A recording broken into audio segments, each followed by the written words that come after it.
Welcome to Kenton Teaches. Enjoy the video. In this video, I will show you how to remove Kia Soul headlights. First, always prioritize safety by disconnecting your vehicle's negative battery terminal. Next, you'll need to carefully remove the front bumper cover. This involves unscrewing several fasteners and clips that hold it in place. Once the bumper is off, you can easily access the headlight assemblies. Remember to detach all electrical connectors before proceeding further. This ensures a smooth and safe removal process. With the bumper cover out of the way, you'll now clearly see the headlight mounting bolts. There are typically 3 or 4 bolts holding each assembly in place.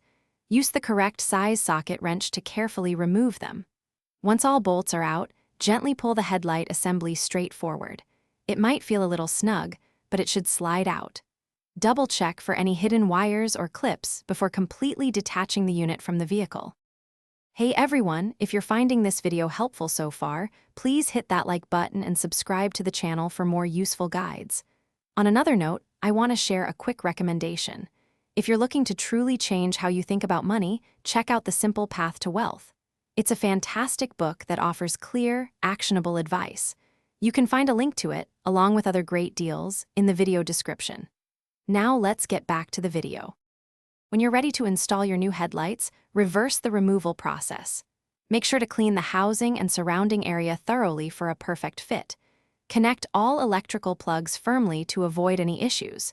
Before putting the bumper back on, it's a good idea to test the new headlights. Turn on your vehicle and check the low beams, high beams, and turn signals. This saves you from having to remove the bumper again if something isn't working. Thanks for watching. Please subscribe if this video was helpful.